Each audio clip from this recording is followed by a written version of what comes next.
Hai hai. Hai. Ketemu lagi sama Lucy dan Avi. pasangan suami istri beda negara yang lagi cari-cari mobil untuk belusukan keliling China dan negara-negara tetangganya. Sekarang ini hari keempat ya? Ya, Jadi keempat. kita 3 hari full ngubek-ngubek showroom-showroom mobil untuk cari-cari kira-kira penggantinya si Hoki kita mau pakai mobil apa. Dan akhirnya kemarin kita memutuskan untuk pakai mobil ini. Apa namanya ini?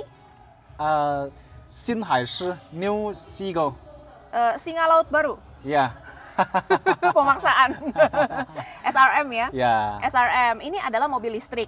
Nah kemarin kita sudah update di YouTube maupun di Instagram. Di Instagram itu banyak banget yang nanya, tapi mereka belum nonton videonya di YouTube. Ya. Jadi mereka have no idea kenapa kita memilih mobil ini. Kenapa ya? Kenapa? Dan mereka nanya kenapa nggak Gelora aja, kenapa nggak DFSK, kenapa nggak Innova, kenapa nggak ini, kenapa nggak Ono, kenapa nggak Hiace. Ya. Nah, so di video ini kita bakalan kasih tahu teman-teman alasannya kenapa kita akhirnya memilih mobil ini. Of course kebutuhan tiap orang pastinya beda-beda, tapi buat kami berdua sesuai judulnya bobo di mobil, kita bisa dibilang tiap malam ya bobonya di mobil gitu selama kita overlanding. Jadi kebutuhan utama kita adalah karena ini negara 4 musim, kita butuh heater dan butuh AC. Karena kalau summer kayak gini, sekarang ini summer, sampai malam pun jam 9 malam itu feelingnya masih kayak 41-42 derajat Celcius. Ya, panas sekali ya. Iya, banyak panas sekali. Dan meskipun secara derajat Celcius itu kayak cuma 39 atau 30 sekian gitu, tapi feelingnya beda banget ya. Ngop banget karena very humid gitu. Jadi kita butuh banget yang bisa tidur di mobil dengan AC nyala terus. Ya, lebih nyaman dan besok juga lebih energetic to next day. Ya, bisa tidur jadinya. Kalau kepanasan nggak bisa tidur nanti di mobil kan. Nah, dan kalau kita nyalain AC sepanjang malam, terus kita pakai mobil berbahan bakar diesel atau berbahan bakar bensin, ada resiko untuk keracunan. Karena ada gas buang yang bisa jadi masuk kembali ke mobil dan terhirup sama kita pada saat tidur. Itu bisa pingsan, bisa tewas. Hey. Sorry, tadi ada interupsi dari hancungnya. Dari siapa? Manajernya ya? Dari bosnya. Dari bosnya yang punya showroom ini. Jadi kita kemarin itu ada plan untuk pakai nama aku untuk daftarin mobil ini, untuk bikin plat nomornya. Cuma a bit complicated karena butuh surat domisili. Jadi nggak bisa bikin surat domisili. Nggak ada yang mau bikinin surat domisili. Aku pakai alamat di Fosan. Jadinya ada kemungkinan kita pakai nama Alvin dulu. Jadinya nanti baru kita switch ke nama aku untuk cari tahu gimana sih caranya bikin mobil pakai beli mobil pakai nama orang asing gitu. Jadi supaya orang Indonesia ataupun orang asing lainnya bisa beli mobil di China. Ya, karena sekarang kita juga nggak ada contohnya buat bikin. Iya. Pertama nggak ada contoh. Kedua, yang mereka juga nggak sangat familiar with bikin ini. Jarang-jarang kali ya. Apalagi kan udah 4 tahun selama pandemi ini close border. Jadi untuk beli mobil pakai paspor atau pakai nama orang asing itu a bit complicated. Jadi sebenarnya harusnya bisa ya. Cuma karena yang tadi karena Guangdong itu permasalahannya di akunya yang nggak bisa dapat domisili. Padahal Guangdongnya experience. Jadi kemarin kita coba juga Guangxi ya. Guangxi karena KTP Alvin kan Guangxi. Jadi kalau Guangxi harusnya lebih mudah, tapi ternyata di provinsi Guangxi itu jarang kejadian. Nggak ada pengalaman. Iya. Nah, itu dia. Kayak aku bikin SIM China dulu di Guangxi kan. Kayak bingung-bingung mereka mesti nanya ke kedutaan apa segala macam gitu.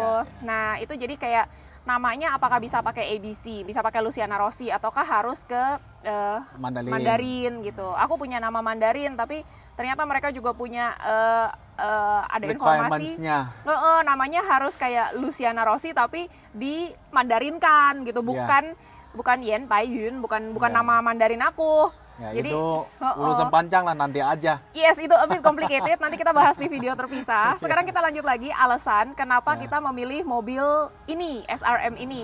Pertama tadi harus listrik. Takut racun, gas. Jadi harus mobil listrik.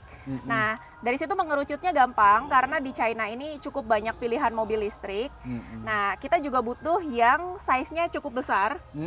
Terus ada buat penumpang juga karena kalau kita kedatangan teman-teman yang pengen ikut belusukan juga, pengen ikut jalan-jalan, ada tempat duduknya gitu. Jadi pilihannya ini kemarin sama DFSK ya. Yeah. DFSK itu di Indonesia udah ada.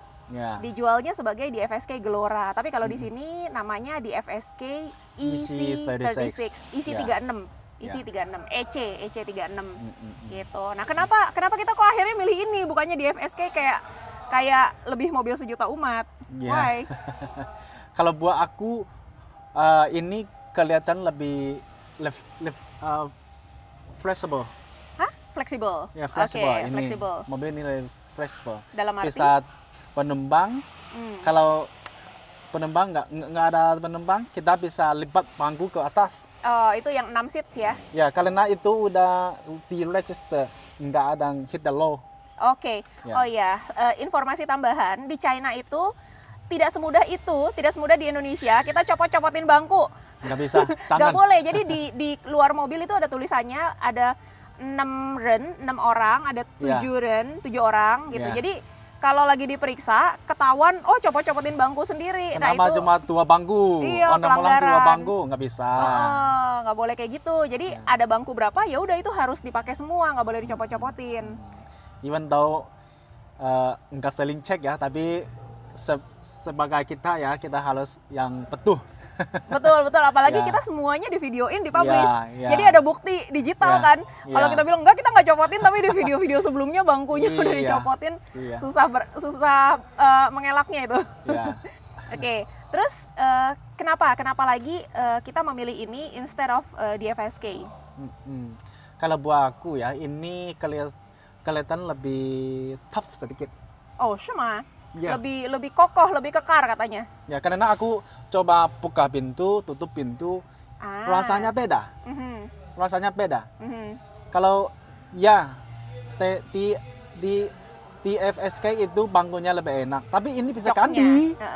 Joknya lebih enak. Nah, ini bisa ganti, tapi kalau body structure-nya nggak bisa ganti. Oke, benar. Oke, kalau jok kita bisa beli online, banyak pilihan, bahkan ada yang bisa dijadiin tempat tidur, macam-macam ya. Mula, bagus, multifungsi, segala macam, bagus semua. So itu nggak harus masuk ke konsiderasi masa itu. Iya, bisa modif sendiri nantinya. Tapi kalau kayak body, pintu-pintu gitu, kita nggak bisa.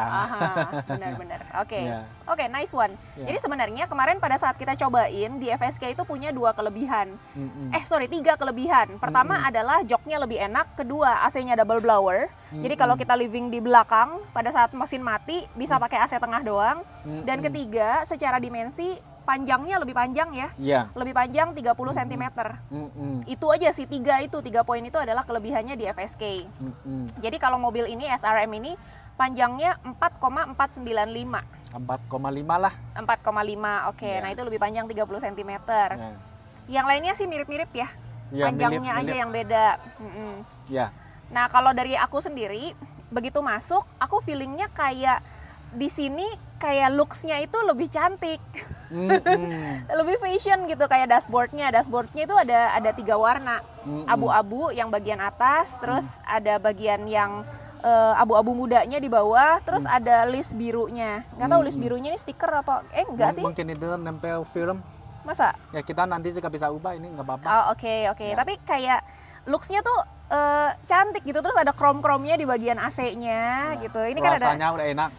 Ngelihatnya tuh enak gitu. Kalau yang itu bener-bener kayak kita masuk mobil barang, mobil pickup gitu, mobil barang lah gitu. Iya. Terus di bagian sini, di bagian connect-nya, yang SRM ini ada sun visor-nya. Nah, aku tuh paling sering pakai ini. Jadi kalau lagi silau gitu, kita nyetir pagi atau nyetir sore, kan mataharinya tuh ke mata banget. Nah, ini penting banget. Sedangkan di FSK nggak ada. Maybe bisa beli sih, cuma aku ngelihatnya kok mesti tambah ini, tambah ono gitu. Jadi kalau aku mau duduk di sini, ya aku lebih suka di SRM ini. Terus yang ketiga, di SRM itu yang 6 seats, kita udah lihat kalau 2 bangku yang belakangnya bisa dilipat. Jadi bisa plong lega. Kayaknya kalau udah itu dilipat, kayak range-nya tuh jauh lebih gampang gitu loh. Lebih freedom, iya. Dan itu nggak hit the law. Ya, udah terdaftar seperti itu. Dan mobil ini SRM dia hitung kemo orang sama barang together. Maksud itu kita kalau polisi mau cari masalah, kita nggak ada masalah. Kita balang di dalam itu balang kan, karena ini udah register balang sama penumpang kan, nggak ada masalah. Oh, oke. Jadi mobil barang nggak boleh bawa penumpang, gitu sebenarnya. Kalau mobil barang doang. Tergantung bangkunya, ada beberapa bangku. Oke. Tapi kalau dia udah register kayak six seats atau buat cargo, maksud itu dia bisa bawa lebih berat.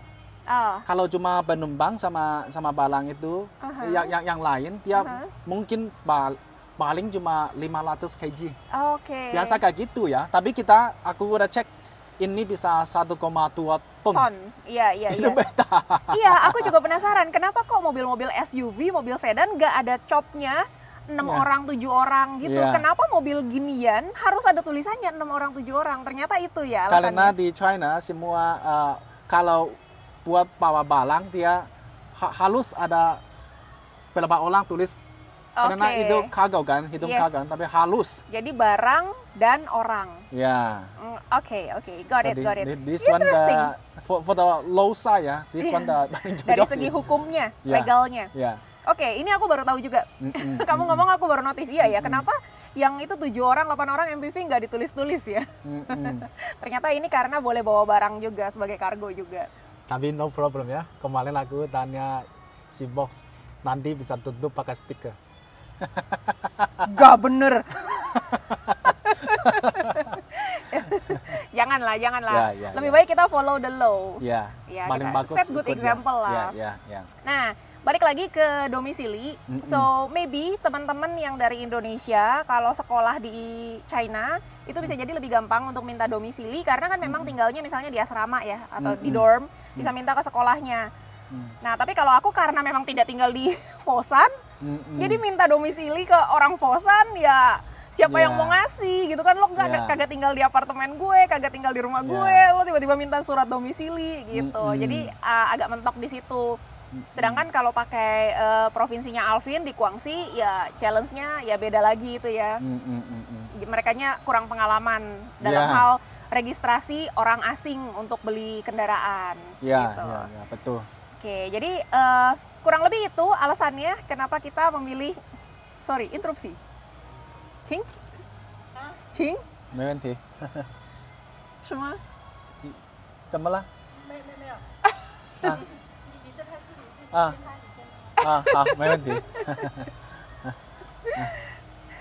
Ya itu bagusnya juga banyak sih.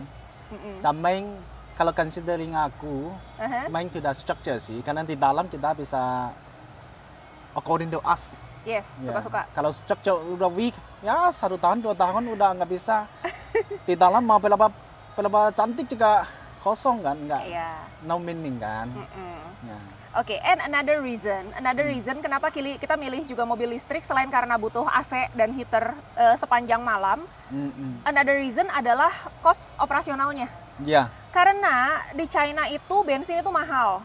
8,1 kali 2.200 tuh udah berapa? 16-17 ribu seliter. Itu masih mending. Kemarin ini kita di sini lebih mahal ya? Karena kurs. Mobil China mereka lebih to Euro car, American car lebih berat.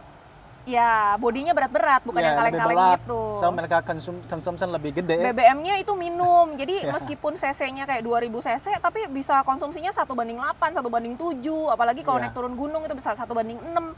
So beli bensin itu berasa di sini, apalagi kalau kita bukan kayak misalnya teman-teman pakai mobil itu antar jemput anak sekolah, kilometernya nggak terlalu gede. Iya, kita distance-nya itu kan namanya juga belusukan jauh-jauh. Kayak kemarin ini kita yang 3 bulan di China rata-rata sebulan itu 5.000-an kilometer ya. 5.000-an kilometer, jadi beli bensinnya tuh bisa 10 jutaan. Itu pakai Veloz. Gimana kalau pakai mobil sini? Bisa 1,5 kali lipatnya. Bisa kalau dulu 10 jutaan, sekarang mungkin bisa 15 jutaan. Untuk mungkin bensinnya doang. Mungkin 2 kali lipat. Mungkin juga 2 kali lipat. Bayangin 15-20 juta hanya untuk beli bensin. Ya ngapain gitu kan? Udah gitu malamnya kita worry untuk nyalain AC atau nyalain heater. Iya. That's why itulah alasannya kita very easy decision mobil listrik, karena ngecharge mobil listrik itu jauh lebih murah costnya daripada beli bensin ataupun beli solar. Ya, dan juga gampang juga di sini ya. Dan memang infrastrukturnya sudah siap banget, kayak di mana-mana ada, tinggal pilih aja kita mau nge-charge di mana. Harganya memang agak beda-beda ya. Iya. Jadi ada yang kayak 1,6, ada yang 0,9, ada yang 1,4 gitu. Tergantung ya, kita pilih aja di GPS, kita mau yang harga berapa ya kita pergi ke situ lah. Iya, betul. Dan kelihatan si pemerintah masih akan naik the harga of the bensin karena dia maksain orang beli yang listrik aja. Terus bikin plat nomor juga. Bikin plat nomornya kalau mobil listrik itu 3 hari beres urusannya. Tapi kalau beli mobil bensin di kota besar kayak di Guangzhou gitu ya, aku nggak bisa masuk ke Guangzhou. Oh ya, atau di Foshan lah, at least mesti nunggu jauh lebih lama, bisa 2 bulan kali ya. 1,5 sampai 2 bulan hanya untuk nomor platnya dapat jatahnya gitu. Jadi buat kita yang argonya jalan terus, kita nungguin rumah ini, nungguin punya mobil untuk jadi rumah, ya definitely kita mau yang cepat. Definitely kita yang ya udah listrik lah. Jawabannya itu kayak semua checklist udah langsung centang gitu, mobil listrik. That's the reason guys. Jadi nggak bisa di-compare sama di Indonesia. Apalagi di sini harga mobil listrik itu nggak sampai 200 juta. Kalau di Indo memang susah kita ngomong ya, karena yang kayak gini-gini itu dijualnya 500-an lebih. Dan menurutku masih ada satu hal penting sih, karena kita udah jalan panen negara ya, biasa panen negara ya. Dan kita udah rasa kita really perlu apa enggak perlu, dan ukurannya mobil berapa besar udah cocok buat kita ya. Iya. Dan waktu kita udah spread di waktu ini berapa lama, waktu itu berapa lama, kita sebenarnya kita udah ada sangat pengalaman sih ini, sorry ya, bukan sombong ya. So kita hitung ini just fit. Oke. Ya dulu kita pakai Nissan Serena, size-nya perfect buat kita. Terus kita pakai Veloz, size-nya kekecilan ternyata. Jadi ada plus minusnya masing-masing. Serena itu minum di bensin. Terus ground clearance-nya. Jadi yang menyarankan kayak Alphard lah segala macam, tolong dilihat ground clearance. Terus konsumsi bensin. Nah si Veloz memang bensinnya quite okay, cuma kita jadinya boros dimakan di luar. Karena kita nggak bisa bergerak di dalam, nggak bisa susah lah mau masak mau apa gitu, nggak nyaman. Dan itu kalau panas kita harus check in. Iya, exactly. Summer itu langsung selesai kita. Nggak mungkin tidur di mobil. Gitu. Oke, kayaknya udah tercover semua. Thank you for the good discussion for this video. Semoga kejawab ya teman-teman yang penasaran kenapa kok alasannya milih SMK Bima. Ya itulah alasannya. Semoga bisa dipahami, dan kalau teman-teman masih kepengen tanya-tanya in a positive way, silahkan komen ya di bawah ya. Terima kasih udah nonton dan sampai jumpa di video berikutnya. Have a nice weekend. Bye-bye. Bye.